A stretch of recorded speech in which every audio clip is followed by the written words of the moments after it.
Assalamualaikum warahmatullahi wabarakatuh. Waalaikumsalam.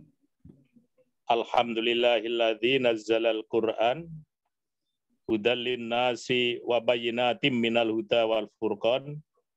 Asyhadu an la ilaha illallah wahdahu la syarikalah wa asyhadu anna Muhammadan abduhu wa rasuluh. Allahumma shalli ala Muhammadin wa ala alihi wa ashabihi wa mawalah amma ba'd. Bapak-bapak, ibu-ibu sekalian yang pada kesempatan ini bisa mengikuti kuliah subuh pada Yayasan Al-Hikmah. Pada pagi ini kita akan kedatangan tamu Bapak Profesor Muhammad Baikuni. Assalamualaikum, Prof. Waalaikumsalam. Kiai Hamim, apa kabar? Sebagaimana diketahui, alhamdulillah sehat, Prof.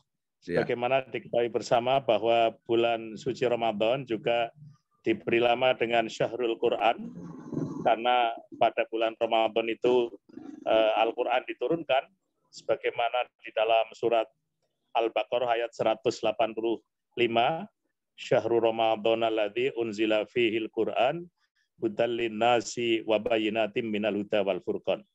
Sementara ayat yang pertama turun adalah Iqra bismi rabbikal ladzi khalaq. Nah, berkaitan dengan masalah membaca ini, Prof. Mungkin Prof Baikuni bisa menjelaskan kaitannya dengan bagaimana dengan semangat puasa Ramadan ini bisa meningkatkan kualitas riset kita, kualitas penelitian kita, dan juga kualitas berpikir kita. Monggo, Prof Baikuni. Terima kasih, Yai Hamim Zarkasi Putro, Mas Sarfudin, dan para pemirsa sekalian yang terhormat dan dimuliakan Allah.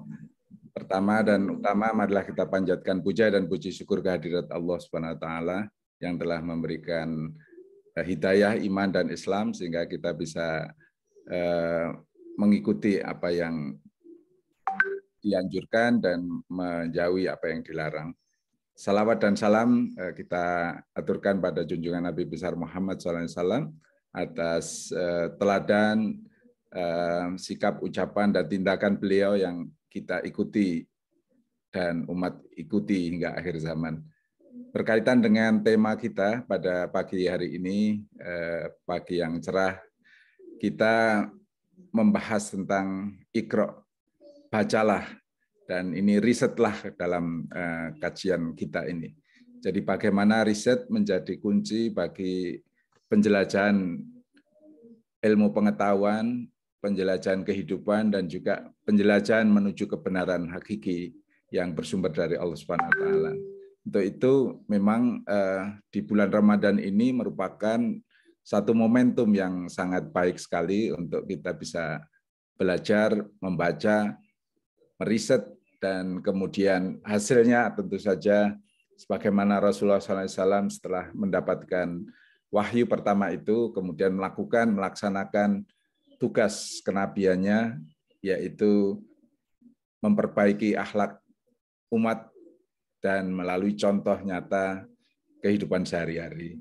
Sehingga apapun yang kita kerjakan melalui bacalah, risetlah itu, akhirnya kita punya tugas dan kewajiban untuk melakukan kegiatan-kegiatan yang manfaat migunani bagi sesama maupun bagi semesta. Sesama artinya kemanusiaan, semesta artinya alam yang menjadi penopang hidup manusia yang diberkati Allah Subhanahu wa taala. Itu Yai Hamim. Selanjutnya memang kita ingin ya mungkin ada pertanyaan yang jadi kalau riset ini kan riset ini kan berkaitan dengan ayat-ayat kauniyah gitu ya Prof ya. Ayat yang terbentang di alam raya ini kan semuanya adalah ayat-ayat Allah. Sehingga mungkin strategi apa atau kiat-kiat apa untuk bisa mengoptimalisasikan pemanfaatan lingkungan tetapi yang berwawasan ramah lingkungan, kemudian juga sekaligus menjelaskan Islam sebagai rahmatan lil alamin gitu Prof. Itu mungkin bisa ditambahkan lagi Prof. Iya, saya kira ini kemudian kita mengembangkan setelah memahami melalui riset, dan riset ini juga melalui metode yang bermacam-macam, kita bisa belajar, ibaratnya metode-metode itu seperti peralatan-peralatan yang kita gunakan untuk membongkar, menganalisis, atau memperbaiki keadaan. Dan kalau kita punya sepeda motor, ibaratnya itu kalau ada kerusakan, kita butuhkan berbagai kunci-kunci ataupun tang, dan seterusnya. Nah, itu alat-alat metode riset yang kita gunakan untuk membongkar, memperbaiki, dan akhirnya keadaan bisa menjadi lebih baik. Dalam konteks ini, maka riset itu sangat bermacam-macam, namun esensinya adalah mencari, menemukan satu kebenaran, dan kebenaran itu tentu ketika kita menerapkan itu ada konteks di mana kebenaran itu ada tempat atau situasi yang bisa kita gunakan, yaitu benar, yaitu benar adalah cara atau diksi kita melaksanakan hasil riset itu secara tepat. Jadi tepat guna itu menjadi cara kita ketika kita telah menemukan kebenaran yang tentu nanti bertahap kita bisa menerapkan di dalam konteks situasi yang sedang kita hadapi. Oleh karena itu, maka konteks ini jadi penting untuk juga dipelajari ketika kita menerapkan sesuatu itu. Karena di dalam kehidupan ini sangat bervariasi sekali keadaan-keadaan yang bisa berbeda satu tempat dengan tempat lain, ataupun dalam situasi satu dan situasi lain. Dan ketika kita menyampaikan kebenaran pun itu perlu membaca konteks ini. Maka benar, dan kalau kita mendapatkan ridho dari Allah menjadi kebenaran, sesuatu yang kemudian Allah menunjukkan hikmah dari riset dan aplikasinya dalam kehidupan itu. Maka kebenaran saja tidaklah cukup, kita harus juga mencari tahu dan bagaimana kita bisa mencapai satu penerapannya dengan tepat guna, dan kemudian kita akan mendapatkan satu berkah dari apa yang kita lakukan itu. Benar, kebenaran. Nah, itu diksi yang mungkin menarik untuk kita diskusikan lebih lanjut. Ya, jadi benar, dan kebenaran, Prof ya. Nah, Ya. kebetulan kan Al-Qur'an itu juga mengingatkan kepada kita wala tawil fasada fil ardi. Jangan suka merusak bumi. Jadi kan banyak juga orang yang merasa dia membangun, merasa dia memperbaiki, tapi nyatanya justru merusak lingkungan. Itu gimana itu, Prof? Fenomena yang terjadi. Ya, ini memang manusia ini kebenaran relatif yang seringkali dia mencoba untuk melakukan sesuatu, tetapi kalau sesuatu upaya yang dilakukan hanya dengan rasionalitas semata, seringkali ada keterbatasan-keterbatasan karena Tuhan memberikan wahyu, Allah Subhanahu wa taala itu membentangkan ilmu itu supaya juga dipahami secara rasional dan ruhaniyah. Sehingga perpaduan antara berpikir dan berzikir itu merupakan kunci dari riset yang kemudian kita terapkan dalam suatu konteks yang dalam kehidupan itu. Maka rahmat Allah dan barokah dari Allah itu akan muncul bila kita mampu untuk memahami itu semua. Kita tahu sekarang ini keadaan lingkungan hidup kita sangat porak-poranda, banyak sekali eksploitasi sumber daya yang sangat berlebihan oleh manusia. Sejak revolusi industri di Inggris, di benua Eropa, dan kemudian mereka ekspansi ke berbagai belahan dunia, manusia telah mengubah posisinya yang dulu dekat dengan alam, dengan situasi yang teknologi-teknologi yang sangat eksploitatif, dan ini menyebabkan kerusakan di mana-mana. Seolah-olah membangun, di dalam Al-Quran disampaikan, dan kemudian sesungguhnya hakikatnya adalah merusak. Nah, inilah kebenaran yang rasional harus dipandu, harus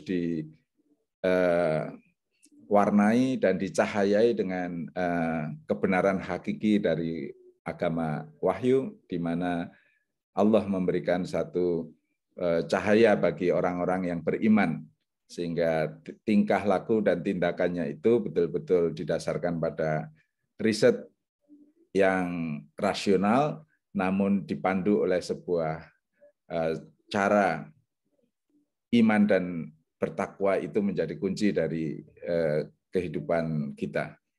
Nah, tugas kita sebagai manusia disampaikan juga bahwa manusia ini memiliki tugas-tugas untuk membedah keadaan secara ilmu pengetahuan, dan dari ilmu pengetahuan itu Allah Subhanahu wa taala akan memunculkan hikmah-hikmah. Jadi di sini antara ilmu dan hikmah menjadi satu paduan yang memang menarik. Dan tantangan bagi umat Islam dan bangsa Indonesia saat ini sangat luar biasa.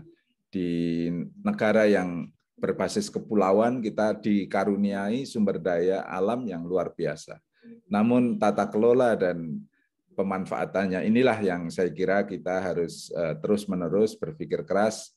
Dengan riset dan manajemen yang baik, kita harus menata ulang agar sumber-sumber daya alam yang kita miliki itu ada di tangan rakyat secara berdaulat dan demi kemanfaatan, kelestarian, dan juga perkembangan kemajuan bangsa Indonesia.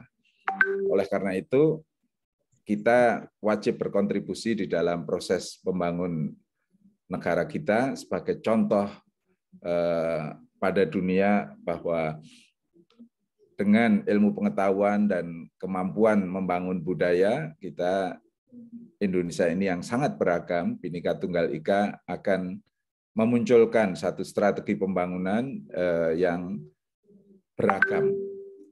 Nah, maksudnya beragam adalah kita bisa melihat setiap pulau itu dikaruniai potensi-potensi sumber daya alam. Dan di sekitar pulau itu banyak sekali sumber daya ikan, kelautan yang bisa digunakan.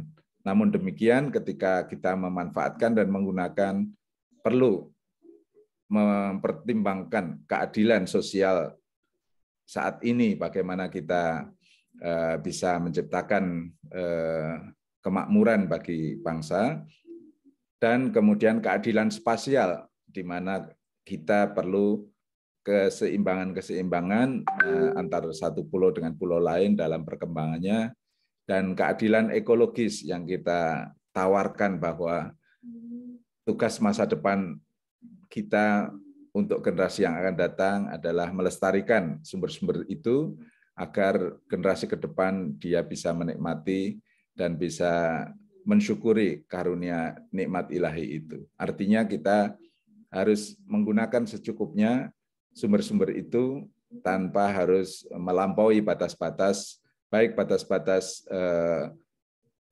ekosistem atau carrying capacity itu, ataupun batas-batas di mana manusia harus memiliki pemikiran ke depan untuk generasi yang akan datang. Begitu, Pak. Ya, terima kasih, Prof. Yang terakhir, Prof. Jadi kaitannya dengan kita jangan terlalu tamak dalam mengeksploitasi sumber daya yang ada sekarang ini ya, supaya memberikan bekal-bekal kehidupan yang lebih bagus untuk generasi kita mendatang ya. Jangan sampai mereka hanya diberikan tinggalan yang tidak memberikan makna sama sekali.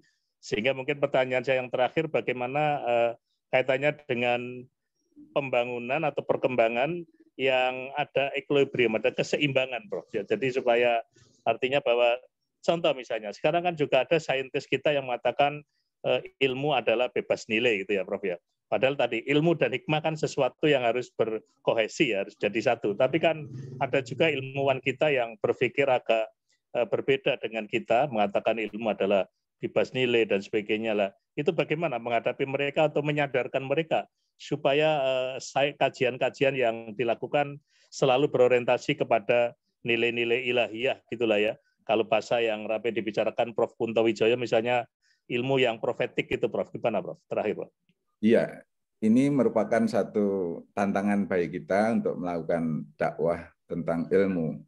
Ilmu yang kita yakini merupakan jalan cahaya menuju iman, dan juga ilmu itu kita menurunkan dari iman menjadi manfaat migunani, karena tugas kemanusiaan kita menjadi bagian dari proses sebaik-baiknya manusia adalah manusia yang memberikan manfaat kepada manusia yang lainnya. Khairun nas anfa'uhum linnas. Jadi manusia ini memang hakikatnya dengan akhlak yang mulia, dengan ilmu dan imannya menjadi satu kesatuan untuk membaktikan diri kepada kemanusiaan dan lingkungan hidup.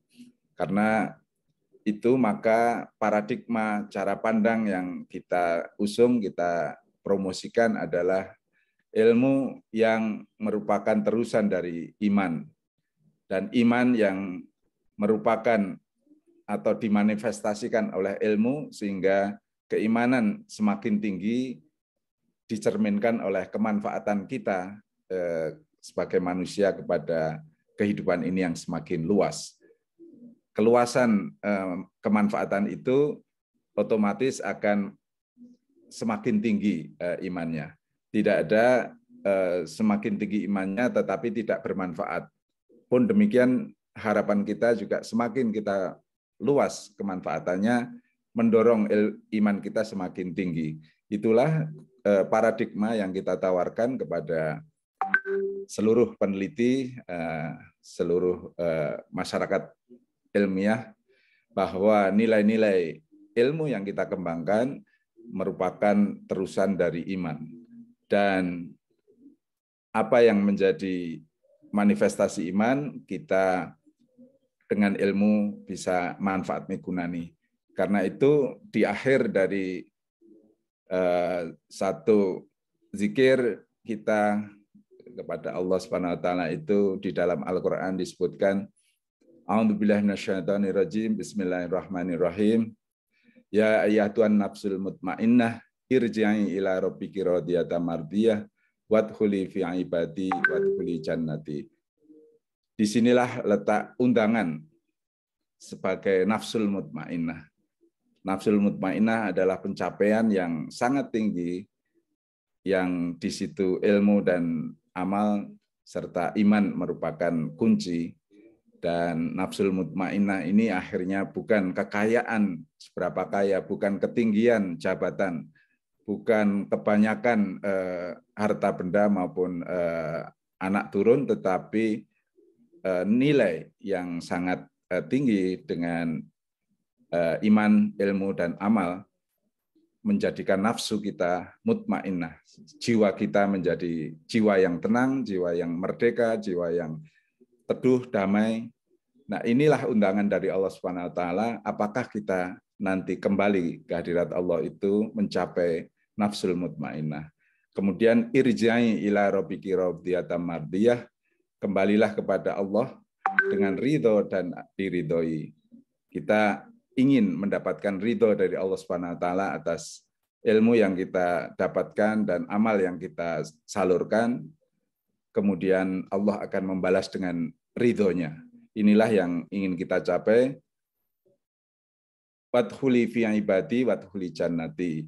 Maka berbondong-bondonglah kita bersama Rasulullah SAW. Harapan kita adalah menjadi penderek, pengikut dan rombongan Rasulullah SAW menghadap Allah itu dengan ridho dan diridhoi, dan kita dimasukkan surganya. Nah, itu salah satu ultimate goal dari kita berilmu, kita beramal, dan esensinya kemudian tauhid kita akan naik dan kita menjadi jiwa yang tenang.